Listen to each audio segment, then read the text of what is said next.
umutekano ngaho wifashe gute kwanza? Neza kweli urameze neza umutekano nta kibazo dufise. Okay, yes. Ngaha anya urabona neza ko ubunya umengo uruja n'uruza rurahari ariko umengo shoko n'ubwa mbere n'umusi bifashe gute kwanza? Ubu nagaru bwa mbere kuko turarebana nk'abakeba. Ubu ntawo simba ngaje hari mu Rwanda cyangwa wo mu Rwanda ngo azina. Oya ntibikunda kikojayo. Ntibisha tumurebana nk'abakeba. Oya none ko ntuvayo ngo ngende hajya acaba hari abankubita. Ne bankubise wo kwemera ko umuntu ugenda akagukubita.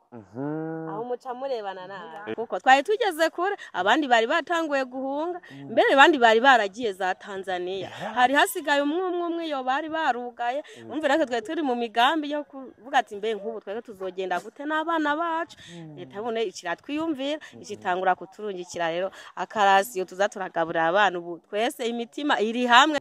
Hapa kuna kabila nyingi, kuna Wabembe, kuna Wanyamurenge, kuna Wafuliru, kuna Wabangubangu, Wamushi, kuna Warega, kuna Warundi, Waandabagore. Ili mkuje huko. Ili tukuje huko kwa sababu tulikimbia ni vita. Ndio tukatoka kule tukakimbilia hapa na Warundi wakatupokea tu vizuri. Mshukuru Mungu kabisa. Ni buzima bindi mboga tuja gusaba mu Barundi bakaza nk'ubu tugeze mu gihe c'indenga nyine indya ziheze tukaja kubakopesha bakaduha twapokera twaje kubishura. Umutekano nta ngorane tubanye neza n'Abarundi gose. Urabona twebwe nk'aba begereye ikamba hahepfo bashobora kujayo bakaguha isombe mwapokera namwebwe ugacumushira gafu kubera gufashije ku mboga. Ari ibijumba kaguha baduha umuceri twabashira nk'ikiro cy'umuceri kumufasha nawe kuko yagufashije imboga. Donc uko na miaka 19 uko hapa? Hapa niko na miaka 19 tayari nimesha kuenea. Okay. Acha tuseme mkirundi kwanza. Yani hapo ndafika nasikia kama yani uko mrundi. Ajiri tangu 2017 uri ngaha anya urumva yuko deja maze kuba umurundi. None. Numva ko ari hatari. Yego. Yes. Kuva mu 2007. Dubaye tutangure kwanza. Washite ngaha mu 2007 niki cyatumye muza ngaha anya? Mbo urumva twebwe kugira ngo dushike ngaha mu nkambi cyangwa kugira ngo dushike ngaha mu gihugu cy'u Burundi urumva ni kubera hajya muri Kongo umutekano wabaye muke. Hari maja hehe? Mbo urumva hajya muri Sange urumva hahefo yo mu Uvira. Urumva rero indambara rero maze kuba urumva nyine abavyeyi bacavuga yuko ti burya nta kuntu twobona gusa umuryango kuricwa ngo tugume tubiraba nk'uko nyene basi baca bafata ivyiyumviro byo kuvuga yuko ti reka tugende gusaba ubufasha mu kindi gihugu n'ubwo bwoko bwose bigamanye neza. Urumva ngaha vraiment tubanye neza kuko urashobora kugenda gusaba umunyu ku mugenzi naho mudasangiye ubwoko kugira nyine kuraba nk'uko ngene tubayeho akagufasha uruma niyo kwima kuko twese ibyo twirutse amagogwa rero twamaze guhuriramo ngaha tuca tuba bagenzi nyene nta bintu by'amoko bikihaye umuntu yogenda ubundi bwo kurumva ibintu nk'ibyo nuko nyene tubayeho burya rero nicyo gituma tuzanga hari abamaze kubyara ku Banyamurenge abamaze kubyara Abanyamurenge babyara ku Bafurero Abanyamurenge babyara ku Babembe ibiki n'ibindi mugabo byose tubifata yuko ko turi hamwe imiryango iragenda bagahura bakayaga bigahera. Yes, welcome ladies and gentlemen, muraho murakomenize rakomezereza mu rusimi ngiriwe canke mwamutse vana humerere. My name is Frank, the SAE ni African TV. Sonda gukaje usubira kwikana uri mu Burundi, mu Rwanda, muri Tanzania, muri Kenya, muri Kongo, Iburaya, muri Amerika, muri Australia, mu Bwongereza ndetse mu Guvia Abarabu ndavuga manditse na Bi Saudite. Abari mu Swiss magi mwese ndabaha ikaze. Abanyamurenge mwese ndabaha ikaze. Yes, nkuko mubibona turi ku mupaka w'u Burundi n'u Rwanda. Ni muri Gasenyi, commune Busoni n'intara ya Kirundo. Nkuko muri kubandi ku mupaka w'u Burundi n'u Rwanda. Yes, aho tujogira ngo ushobore kuganira muri rwa rugendo nye twabemera twatanguye ngo kuganira n'abari ku mipaka mbega umutekano wawo wifashe gute mbega imibano nayo nyine yifashe gute so bana natwe bogira ngo twereke byinshi bitandukanye. Asante sana. Yes, nkuko mubona turi mu Kirundo ubu niho tugeze aho turi mu Gasenyi ka Busoni muri commune Busoni neza na neza ku mupaka w'u Burundi n'u Rwanda aho turi kanye muri rwa rugendo kugira ngo kuganiriza abantu begera impaka mbega umutekano wawo mbega wifashe gute mbega ibikorwa mbega vyo naho nyine yifashe gute. Yes, tuzoganira n'abantu batandukanye hano onya muri kino kibanza. Ni gute meze neza ibi ni biki murimo? Imiki bayita imyohe. Imyohe ni Kinyarwanda. Ni ihoke n'ibihwagari ni Kinyarwanda. Mu Kirundi ni imyohe. Imyohe bayikoze kino ni barabizi. Imyohe barayita. Gute? Bashira mu isekuru kana kwereka. Aha turashira mu isekuru tugasekura ibishishwa ibi tukabita gaca rero nitwo tuvamwo ubufu dukoze ubugari. Ubufu bw'imyohe buraryoshe biryoshe nka kurya kw'ivyema. None ubugari bw'ivyema bumeze nk'ivyema buba buryoshe gose? Ni sose s'ubugari. Ni sose. Ni sose dukozamwo ubugari. Ari ubw'imyumbati, ukuvuga ibinyabiheza bikavamwo isose. Isose basekura tugashiramwo tugateka tugashiramwo umunyu tugakoza ubugari. Genda ndabiriye Brampa ko basi nizera mose none burya yoga none bana twarasarura twararimye turatera ibiharage turatera ibigori mugabo nta kintu twasarura kubera izuba ryinshi kandi burya mu Kirundo kuva kera izuba ryamye ryonona imirima. Ego mu Kirundo izuba ryamye rihaga ariko ubuhoho rero yabaye ibindi bintu. Ego ndaza guhera ingahare kunyegereye ku mazina bakwita gutega mama jewe Ndera Ndorimana Idera Ego Ndorimana namwe mutwa bande banyita Mukasha Kavestine umeze neza? Ego ndaciye namwe Habyarimana Hasira Habyarimana nawe ndaje mu mwanya ndaje. Ego yes turi ngahanya rero mu karere umutekano ngaho wifashe gute kwanza? Neza kweri urameze neza umutekano nta kibazo dufise. Okay yes ngahanya urabona neza ko ubunya umengo uruja n'uruza rurahari ariko umengo sho kimwe n'ubwa mbere n'umusi bifashe gute kwanza? Ubu ntaga ari ubwa mbere kuko turarebana nk'abakeba. Ubu ntawo simba ngaje hari mu Rwanda cyangwa uwo mu Rwanda ngo azina oya ntibikunda twojayo nibyo tumurebana nk'abakeba. Oya none ko ntuvayo ngo ngende hajya acaba hari abankubita ne bankubise wowe kwemera ko umuntu ugenda akagukubita aho muca murebana nawe mugongiye akamikaze ngenda neza mugongiye akanyamagana nako duca turebana neza. Niyo mpamvu rero atari nkambere ubu harimo itandukaniro.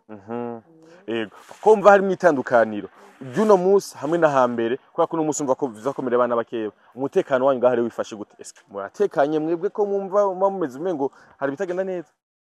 Hajye numva niyo bya kubera dufise ubwoba nyine bw'iyo mu Rwanda mugabo turajya amatangorane ko dufise nyine ingabo z'igihugu ziducungereye iyo tuzibonye ngaha mwibarabara turavuga ati turarinze. Ziba zari ngaha burya hari igihe baca hanyene bagenda bakuturarira bakaturarira nyene baca mu mbuga bayirara bagenda nyene bavuga ati ko tubona ingabo z'igihugu ziguma zinyuragirana ngaha mu mihani wacu nta bwoba nicyo barakibona. Ariko none birashika mukagira ubwoba bari nkambere noneho ubwoba bwobura umva aho bari nkambere ubwoba nyine ko bakaraza nyine umuntu ari mu mubiri ntabura ubwoba. Ego babura nyine bukaza. Ego mama ibijanye n'ibikorwa ngaha anya by'iterambere kuri umwe wese byifashe gute?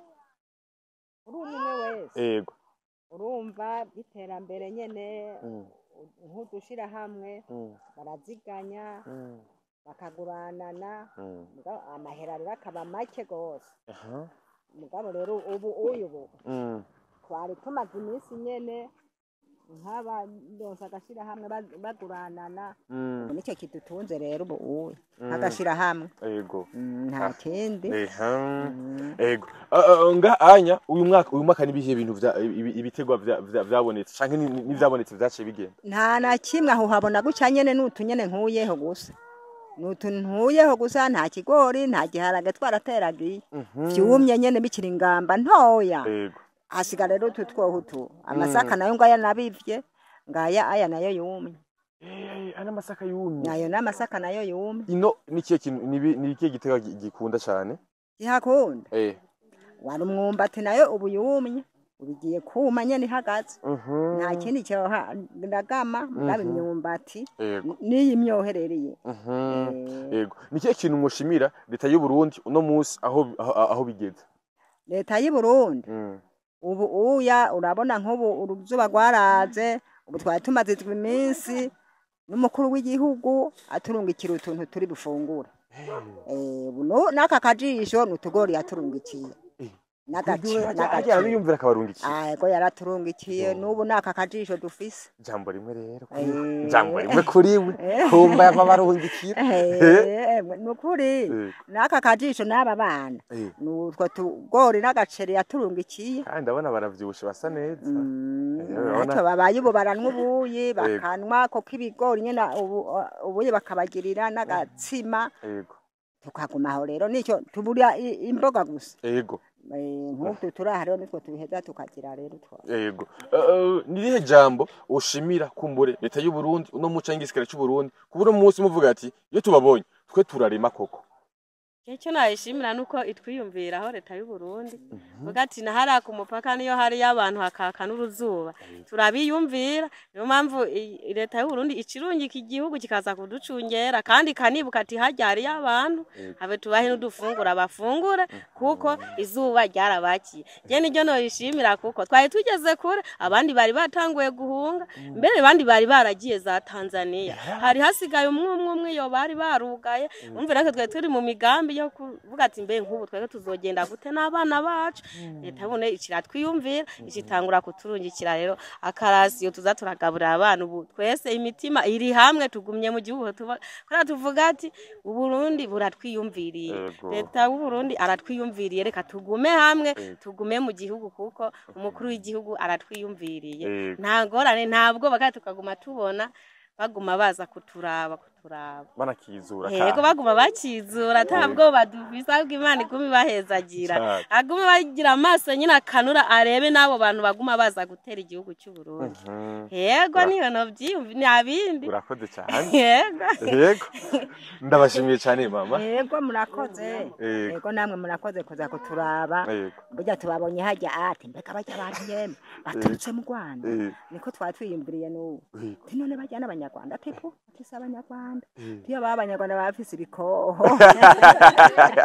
yego ariko mwaciye mureba n'amahoro aho twumviye muvuze hajya nk'umurundi nyene nkati dusiye turema ati bajya n'abasanzwe nyene bama bakunda burya niho nababaziza nti mbega ko muturutsiyo mwaturutsiyo ko buturutsa haye tubonye umuduga buturutsa tutaturema yego urakoze cyane rero nawe ko namwe turabashimiye yego ndagushimiye cyane nawe ego nawe urakoze kuko mwaje kuturaba kuko iyo ahantu nyene ubona ati abantu bahatembera uraheza data wanje ukavuga ati noneho nkeka tutari mu gihugu none rero turashimye kandi turakengurutse kandi twongera tugashimira n'uyu mukuru w'igihugu yatwibutse ahari Imana imufashe agire umutima w'ubuntu akunde Uburundi n'abarundi nukuri Imana izamuhezagire kandi izomuja imbere nukuri twese dufatane mu nda nk'abavukana yego namwe murakoze yego wakoze nawe murakoze Imana bahezagire witwa gute ndwa Ndayisenga Janine uri umuhungu wawe ashaka mikrofone nawe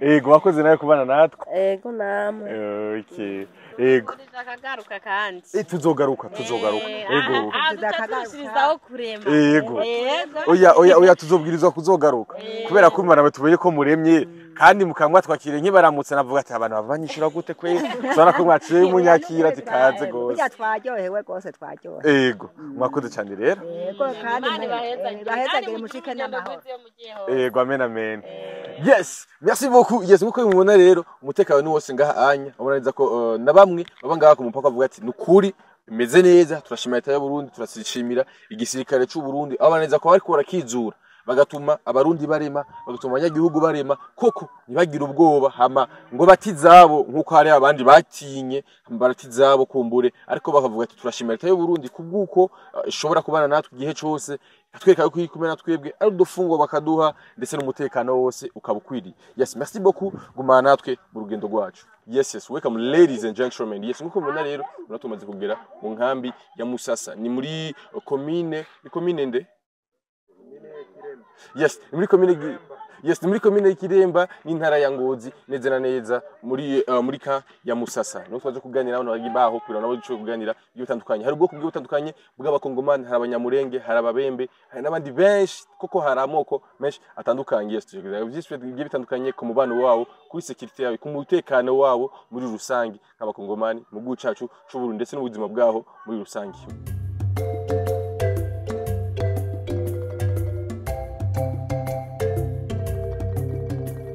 Camp de réfugiés de Musasa. Mubona hari abakongomani gusa bari muri kano karere. Sinjo hapa wote tumeelewana. Hapa pako makabila ngapi ziko Musasa? Makabila ziko hapa ni wakongomani zote tu, Babembe, Barega, Bamushi, Bafulero, sote tunachangana na Banyamurenge shogo. Mnapanaga banamuke banaoana vizuri. Upana banamuke. Kama mimi nakuya kuwa Murega au Mnyamurenge. Tunapendana sisi sote ni wanadamu. Yes, nkuko mubona turi mu kambi y'abafofije y'abakongomani hano muri kino kibanza. Abaneza ko bakubwira neza ko baba babanye neza hagati yabo y'abantu batandukanye, kandi ukabona neza ko bafise umuyaga nkuba, abafise kandi n'amazi, abaneza ko bafise amazi hose haba hameze neza. Kwa majina mimi naitwa Omari Selefu. Mimi ni kabila la Wabembe. Unaishi hapa? Naishi hapa Msasa. Hapa Msasa. Mimi ni mkimbizi. Hapa. Jisogezee microphone. Jisogezee. Uko mkimbizi, uko klasima kama uko mkimbizi? Niko mkimbizi. Niko mkimbizi naishi hapa Msasa kukambi ya Wakongomani. Sasa wakisema wakimbizi, mtu asikie kama ni watu gani? Wakimbizi, wakimbizi ni wale watu ambao wamekimbia kutoka nyumbani kwao kukimbilia kwenye nchi nyingine. Huyo ndo anaitwa mkimbizi, amekimbia vita. Mmekuja hapa lini? Hapa mimi nilifika hapa mwaka wa 2028. 2018. 2018 ndo mkakuja hapa. Kuhusu security, umutekano bikwaje hapa? Security iko sawa. Security iko sawa kabisa hapa mkambi. Yes. Hapo mmesema pako makabila gani? Hapa kuna kabila nyingi, kuna Wabembe, kuna Wanyamurenge, kuna Wafuliru, kuna Wabangubangu, Wamushi, na kuna Warega, kuna Warundi, Waandabagore. Munaishi aje na wengine wote? Wote tunaishi vizuri tu kama kabila moja, yani tunaishi vizuri kama sisi wote ni wakimbizi. Yes. Sasa maisha hapa unayonaje? Maisha ya hapa bwana, maisha kivipi kwani? Labda kuishi hapa ili watoto wanaenda kwa masomo. Watoto wanasoma. Watoto wanasoma kabisa. Chakula tunapata kwa kila mwezi kama kawaida. Sema vyakula vyenyewe ni vidogo, haviwezi vikakufikisha mwezi. Kwa hiyo sasa itabidi vyakula vikiisha uangalie kisi utafanya wewe mwenyewe, na hapa makazi watu hawana, utakuta unaenda kwa maduka ya Burundi kukopa. Hao ndo maisha ambayo tunaishi hapa. Yes, asante sana. Uko bien mzee? Niko bien, namshukuru Mungu. Kwa majina ni nani wewe? Mimi kwa majina naitwa Sadoki Msema. Naishi hapa mkambi ya Msasa, quartier 12 cellule D maison D. Mimi ni Mkongomani kabisa. Uko Mbembe? Niko Mbembe. Uko Mbembe? Ndio. Uko hapa tangu lini? Hapa yani nilitoka nyumbani Kongo ni mwaka wa 2018. Mmekuja pamoja. Mmekuja pamoja. Sasa mliacha hali kwaje ili mkuje huko? Ili tukuje huko kwa sababu tulikimbia ni vita. Ndio tukatoka kule tukakimbilia hapa na Warundi wakatupokea tu vizuri. Mshukuru Mungu kabisa. Tuna shida nao. Asante. Jambo kaka. Jambo sana. Uko bien? Niko bien. Kwa majina ni nani? Kwa majina naitwa Ndume Mzaliwa. Mzaliwa? Uko hapa tangu lini? Depuis 2018. Depuis 2018. Wengine wote wamesoma makabila. Uko kabila gani? Niko Mubembe. Uko Mubembe. Tukumbushanye, wasema kama pa kabila gani hapa? Hapo kwa Babembe, Bafulero, Bamushi, Banyarwanda, Banyamurenge, Barega. Au hizo kabila ndo ziko hapa. Ndo ziko hapa. Maisha hapo unaonaje kama wewe? Hayako sawa tu kidogo. Unaweza jenga familia hapa? Uko na familia hapa? Ni familia. Umeanzia hapa hapa? Hapana. Au umekuja nayo? Nimekuja nayo. Sasa sana.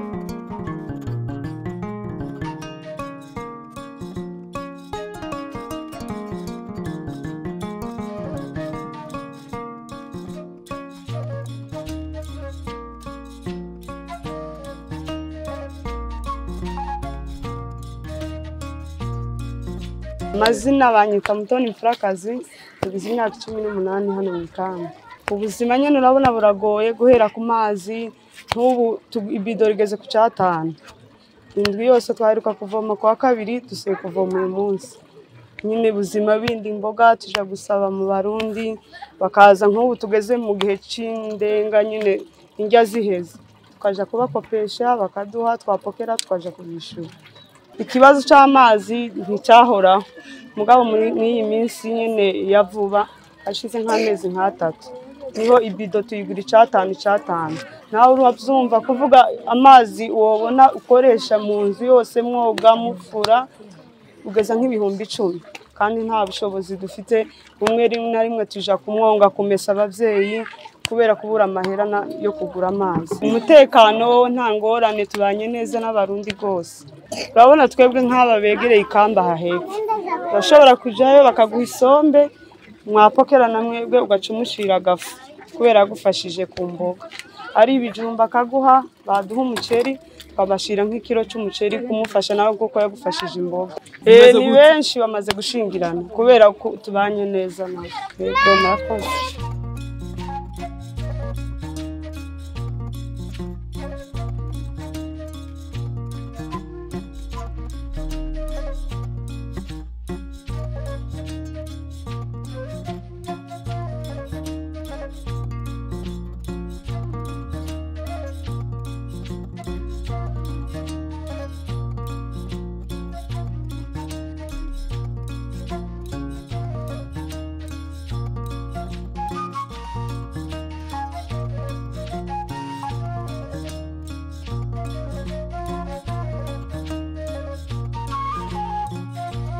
Mimi kwa majina natoka jina la Kalibanga Steve. Kalibanga Steve. Yeah. Umekuja hapa lini tangu lini? Mimi nilifika hapa depuis 2007.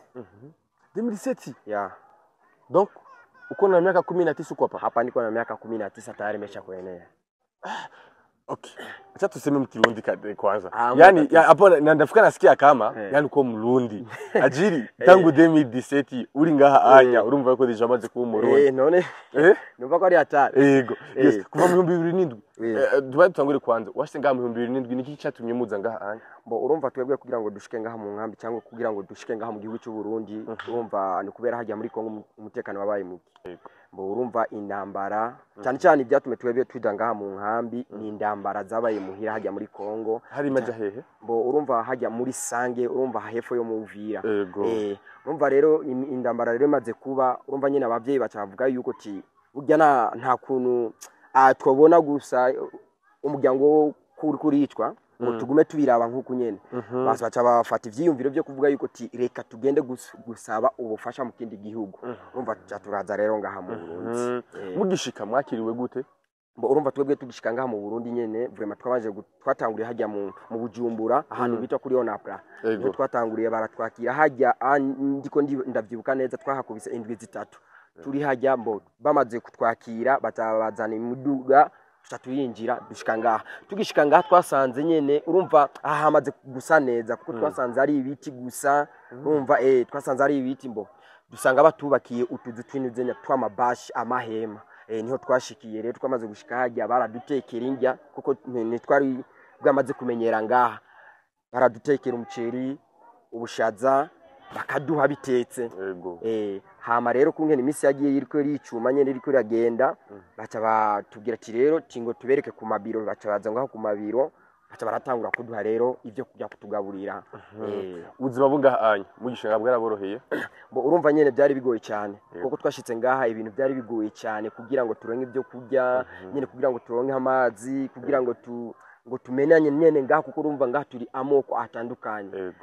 Hariho ababembe, abafureru, abashi, abarega, abanyamurenge, twese tuba ngaha kuko mu bwoko bwinshi butandukanye bw'abakongomani ariko muri ngaha mu nkambi yo mu Burundi ngaha nyere ku Musasa. Mubanye gute nabo kwanza n'ubwo bwoko bwose mubanye neza? Urumva ngaha vraiment tubanye neza kuko urashobora kugenda gusaba umunyu ku mugenzi naho mudasangiye ubwoko kugira nyine kuraba nk'uko ngene tubayeho akagufasha uruma niyo kwima kuko twese ibyo twirutse amagorwa rero twamaze guhuriramo ngaha tuca tuba bagenzi nyene nta bintu by'amoko bikihaye. Ndumva ko ashukira umutonga hanye ubuzima bw'umujene bwo gukurira canke bw'ubuyabaga gukurira mu nkambi bumeze gute? Bo urumva nyene twebwe ngaha twakuze urumva na mashuri gusa twarakuze nyene abavyeyi batubwira ati nimuze ku ishuri turaja kwiga mugabo ku ishuri nta nikaye twagura nta nikaramu twagura urumva byose twasanze byo ari vyagusagura. Hajya anya mwarize yego nta makaye mugira mugura nta karamu mugira mugura? Wow, urumva byose babiduha ku buntu. Yego babiduha ku buntu. Ibintu mwakiriye gute mubonye atakira kimwe mumva mu doc mushobora kugura kijaye n'ishure cyangwa ishure ngo mubone kuko rabizi ko impunzi nyinshi nk'abantu benshi batura tujwe mu vyabo usanga badasubira kandi kwiga usanga badasubira guheza bavuga ati reka dusubire kuja ku ishure ariko mugiye mwashikiye mu ishuri mwavyakiriye gute? Bo urumva twebwe mu gihe twakiriye nyene twashitse mu ishuri urumva kenshi na kenshi iyo habaye nk'inama urumva abategetsi bagiye batandukanye barashika bakakubwira ati burya kwiga nibwo buzima bw'ejo kiri mwigore murabona ko ngaha nakazi kahari sikuvuga ngo muragenda mu mirima sikuvuga ngo kugira iki ahubwo kiza gusa ni mubanze mugirene mwige vraiment ubuzima bwo kwiga nyene twarize vraiment hariho bamwe bamaze kuronga diplome kandi nabonye nko muri generation yacu twebwe benshi bariko barigisha ngaha kuko barangirije amashuri ngaha nyene bariko barigisha nabo. Babundi umuntu ashobora gukurira mu nkambi akagira ubuzima bwiza? Bo urumva aho rero urumva nyene ibintu byo mu nkambi nyene biragoye kuko uburindiriye baguhe urabona uburindiriye baguhe kandi ngaha tubaye mu nkambi sikuvuga ngo hari akazi woronka kugira ngo nawe ukora akazi kugira ngo uronke icyo wogya urumva gusa bwije ukaryama bukeye ni mwibarabara kuri dame kuri rudo nuko nyene tubaye nyene ngaha mu buzima bwo ngaha. Ariko murafite uburenganzira bwo kuvuga ati reka tuje gukora ibindi bintu hanze. Bo uri umujene ushobora kuvuga ati je kandi nzo ubuzima bwanje kuko ubaye ubuzima bw'inkambi gusa ushobora gusoka hanze birakora. Bo ikibazo kwanza dufise ngaha mu gihe nyene twamaze kumenyera ngaha hari abazanye ibyiyumviro byo kuvuga ati twebwe natwe turashobora kuba ba montare. Bo kuko ubaye umontare nyene urumva ko uri kurarondera ubuzima bw'iwawe mugabo rero bamaze kuvuga batavuga ati umukongomani yemerewe urumva niho rero natwe twaciye tubona yuko nyene ubuzima bwacu nyene buri adanje urumva kuko umaze kuvuga ati jewe ndafise umuntu yampaye moto ashaka ko nonyonga moto naje ndi umumotari mugabo ugacusaga izego zo hejuru bavuze ati umukongomani mu nzari yo yose niyemerewe gukora ikimotari. Bo hari n'abandi bavuga ati je nanje ndaza akazi k'amaboko swate ko kumwa bo ko gusuka bo bikaza gusanga ati je naronse akazi muri province ya Kirundo ugiyeyo baca bagukura icyo uri umukongomani ntiwemerewe gukorera mu province tari yagwawe urumva ugiye gukorayo baca bakuzana kandi ugashika ngaho urumva nyene ubuzima bwacu nyene n'Imana gusa nakindi. None we ndabona urashara mu jeune yego none ndashobora gukunda ngaha anya akunda umukobwa? Bo yego ngaho urashobora gukunda umukobwa kuko urukundo ntiruraba nabonye hari abana beza nyatsari nibisanzwe none si bisanzwe. Bo kenshi na kenshi kwanza ngaha wamaze gukunda urashobora gukunda n'umukobwa wo mu Burundi kazi kandi mukubaka abanyamurenge hoho icyo sino kivuga ko cyane mbo nabo nyene mwamaze gukundana ati nta kibazo mwamaze gukundana n'umwana n'umukobwa ati nta kibazo mugabo rero hari ikintu nyene bavuga ugasanga ati ni gute uyu muntu yogenda mu bundi bwo kurumva ibintu nk'ibyo nuko nyene tubayeho burya rero nicyo gituma usanga hari abamaze kubyara ku banyamurenge abamaze kubyara abanyamurenge babyara ku bafurero abanyamurenge babyara ku babembe ibiki n'ibindi mugabo byose tubifata yuko ko turi hamwe imiryango iragenda bagahura bakayaga bigahera gahera ngahanye hanyene mukamutahana mu rugo ukamutahana kuko ngaha hari abamaze gukora mariage bishitse bakabana neza cyane yes ijambo rimwe dusozera kuri leta y'u Burundi kumbure batagira kugira ngo bashobore kubazanira ibyo bishobora gushoboka byo gufungura abana bakaja ku ishure abana ntibagura amakaramu canke ikaye ko kubuzima bukamandanya bugenda neza yego ngaha vraiment ikintu cya mbere ngaha kwanza cyane cyane je nkunda gushimira Hasier Pame na TPO kuko TPO n'ahantu twivuza icyaro burya vraiment kuri ibyo bintu byose umaze kuvuga ngaha anye kubijyanye n'ibyo kurya vraiment Pam na Hasier bakora ibishoboka byose tukaronka ibyo turya ndibuka kera tugishika ngaha twaronga ibiro 10 by'ubufu mbo ibiro 3 by'ibiharage mugabo kubera nyene imisi yagiye kwicuma abandi abakongomani baguma baza nyene mu nkambi urumva ivyo kurya bica biba bike bagenda bariko baratugabanyiriza ubu dusigaye ku biro 7 nkuko kwezi tugiye gupokera ku kwezi kwa gatatu ni biro 4 n'ibihumbi 12 urumva rero usanze rero umuntu umwe kugiti cy'umuntu umwe nkagiye ko meze ngaha baza kuma ibihumbi 12 hamwe n'ibiro 4 by'umuceri urumva nyene turavyakira uko nyene kuko nta kuntu twabigenza yego yes nuko nyene barasante sana mzee nanye ndashimye cyane yego murakoze cyane nawe okay